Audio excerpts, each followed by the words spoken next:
मेरी भारत माँ की मिट्टी का अंदाज ही निराला है। हिंदू, मुस्लिम, सिख, ईसाई सबको अपने आंचल में पाला है। आदरणीय मुख्य अतिथि महोदय, माननीय शिक्षकगण एवं मेरे प्यारे साथियों, जैसा कि हम सभी जानते हैं कि आज 26 जनवरी है। हमारे लिए तो यह एक पावन उत्सव के समान ही है। आज के दिन भारतवर्ष करीब 73 वर्ष पूर्व अर्थात 26 जनवरी 1950 को संपूर्ण प्रभुत्ता संपन्न गणराज्य घोषित हो गया था। वस्तुतः 26 जनवरी 1950 को संविधान भारत में लागू हुआ, जबकि इसे अंगीकृत तब से 2 माह पूर्व अर्थात 26 नवंबर 1949 को ही कर लिया गया था। हमारे देश को आज़ादी 15 अगस्त 1947 को प्राप्त हो गई थी। अतः 15 अगस्त 1947 से 26 जनवरी 1950 के बीच का जो समय था, उसी में हमारे सामने यह यक्ष प्रश्न था कि संविधान का निर्माण कैसे किया जाए। इस बीच किसी भी तरह का कोई नियम या कानून देश के लोगों के लिए नहीं बना था। तब देश के तत्कालीन राष्ट्रपति और संविधान सभा के अध्यक्ष डॉक्टर श्री राजेंद्र प्रसाद जी के द्वारा संविधान निर्माण का कार्य डॉक्टर भीमराव अंबेडकर जी को दिया गया।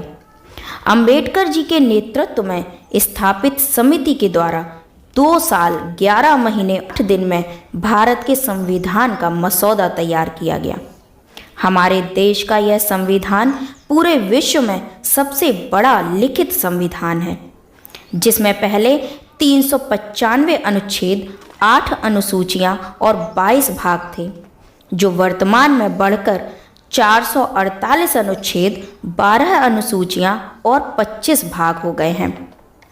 संविधान निर्माताओं की निष्ठा व समग्रता आज भी हमारे लिए गर्व का विषय है, परंतु संविधान निर्माताओं को अपने संविधान की रचना के क्रम में आर्यवर्त के महान संविधानविदों का ध्यान नहीं आया। उनकी दृष्टि संकुचित होकर पश्चिम तक ही केंद्रित रही।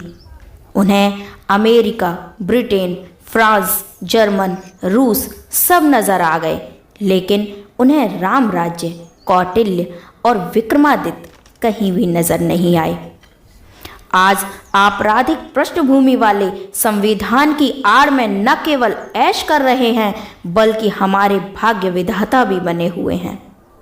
ऐसे में बाबा साहब के वचन याद आते हैं। उन्होंने कहा था कि संविधान में जो कुछ लिखित है वह तो महत्वपूर्ण है ही, परंतु जो कुछ लिखित नहीं है वह उससे भी ज़्यादा महत्वपूर्ण है।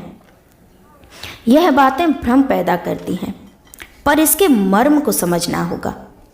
मौलिक अधिकार तो इंग्लैंड में कहीं भी लिखित नहीं है, परंतु इसका मतलब यह नहीं कि इंग्लैंड का नागरिक मौलिक अधिकारों से वंचित है। वहाँ पूर्व में किए गए आंदोलनों के फैसलों की पृष्ठभूमि में मौलिक अधिकारों की रक्षा होती है। जो अलिखित है वह लिखित से ज़्यादा महत्वपूर्ण है। हमारा संविधान दृढ़ भी है और लचीला भी। यह दृढ़ता इसके राष्ट्र के प्रति प्रतिबद्धता का सूचक है और हमारा संविधान राष्ट्र के मूल्यों के प्रति प्रतिबद्ध है। इसका लचीलापन इसकी गतिशीलता का द्योतक है। साथ ही राष्ट्र हित में जब भी इसमें संशोधन की आवश्यकता पड़ी तो संशोधन किया गया। इस संकल्प के साथ मैं अपनी वाणी को आज विराम दूंगी कि हम सभी अपने संविधान का राष्ट्र हित में बनाए गए नियम व कानून का सदैव पालन करेंगे, क्योंकि अनेकता में एकता ही मेरी शान है। इसीलिए मेरा भारत देश महान है। जय हिंद, जय भारत।